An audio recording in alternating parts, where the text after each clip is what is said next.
Assalamualaikum warahmatullahi wabarakatuh. Yang terhormat, dosen pengampu mata kuliah pengembangan media pembelajaran pendidikan masyarakat, yaitu Dr. Anda Sri Kuswantono beserta Ibu Retno Dwi Lestari. Sebelumnya, perkenalkan nama saya Widi Kurnia, saya biasa dipanggil Widi. Saya berasal dari kelas C Program Studi Pendidikan Masyarakat Fakultas Ilmu Pendidikan Universitas Negeri Jakarta. Pada kesempatan kali ini, saya akan memaparkan terkait pengembangan media pembelajaran konvensional. Sebelum membahas lebih dalam, teman-teman perlu mengetahui dulu, apa sih media konvensional? Nah, media konvensional merupakan sumber daya nyata yang dapat dengan mudah didistribusikan dan dimanfaatkan dalam berbagai pengaturan masyarakat, termasuk perpustakaan, sekolah, pusat komunitas, dan program penjangkauan. Terdapat prinsip desain media konvensional. Yang utama yaitu prinsip kejelasan dan kesederhanaan. Prinsip kejelasan dan kesederhanaan menekankan pentingnya menyajikan informasi dengan cara yang jelas dan lugas yang mudah dipahami oleh khalayak yang beragam. Selanjutnya yaitu prinsip daya tarik dan keterlibatan visual. Visual yang dirancang dengan baik seperti foto, ilustrasi, dan grafik dapat meningkatkan daya tarik materi, instruksional, dan memperkuat konsep-konsep kunci secara efektif. Selain itu, dengan penggunaan warna, tipografi, dan tata letak juga dapat membantu mengatur informasi dan memandu perhatian pembaca. Kemudian terdapat juga prinsip relevansi dan kontekstualisasi. Sementara media pembelajaran konvensional sederhana mungkin tidak memiliki fitur interaktif dari platform digital. Mereka masih dapat mempromosikannya interaktivitas dan partisipasi aktif di antara peserta didik melalui berbagai strategi dan desain. Selanjutnya terdapat contoh-contoh dari media konvensional. Yang pertama yaitu pendidikan dan promosi kesehatan.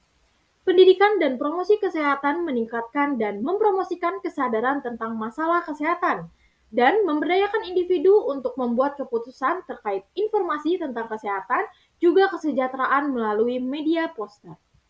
Contoh yang kedua yaitu keaksaraan orang dewasa dan pendidikan dasar. Media pembelajaran konvensional sederhana memainkan peran penting dalam keaksaraan orang dewasa dan program dasar. Dengan menyediakan materi pembelajaran yang penting bagi individu yang ingin meningkatkan kemampuan melek untuk huruf, berhitung, dan bahasa mereka. Contoh yang ketiga yaitu pengembangan dan pemberdayaan masyarakat. Media pembelajaran konvensional digunakan dalam inisiatif pengembangan masyarakat guna memberdayakan individu dan masyarakat untuk mengatasi tantangan sosial, ekonomi, dan budaya. Selanjutnya, contoh yang keempat yaitu literasi keuangan dan pemberdayaan ekonomi.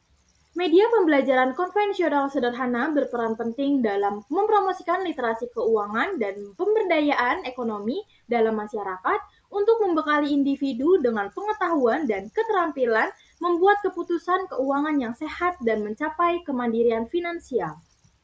Selanjutnya, contoh yang terakhir yaitu keterlibatan sipil dan partisipasi masyarakat.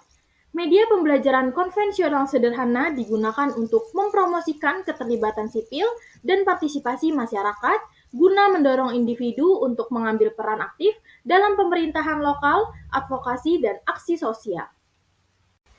Selanjutnya, pemanfaatan media cetak dalam pendidikan masyarakat. Pemanfaatan media pembelajaran konvensional cetak sederhana memainkan peran penting dalam pendidikan masyarakat karena menyediakan sumber daya yang mudah diakses dan nyata yang mendukung pembelajaran, mempromosikan keterlibatan, dan mendorong pemberdayaan masyarakat.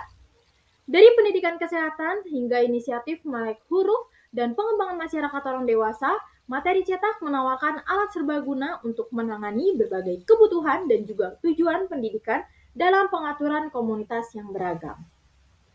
Akan tetapi penggunaan media konvensional memiliki tantangan, yaitu yang pertama, akses terbatas ke sumber daya, kemudian hambatan teknologi, keberagaman budaya dan bahasa, dan keberlanjutan masalah lingkungan. Tidak perlu khawatir karena terdapat solusi-solusi dari tantangan-tantangan dalam penggunaan media konvensional. Yang pertama yaitu kemitraan kolaboratif, kemudian pendekatan hibrida, kompetensi budaya dan lokalisasi, yang terakhir yaitu pertimbangan lingkungan. Dan itu saja yang dapat saya paparkan, semoga bermanfaat. Kurang lebihnya mohon maaf. Wassalamualaikum warahmatullahi wabarakatuh.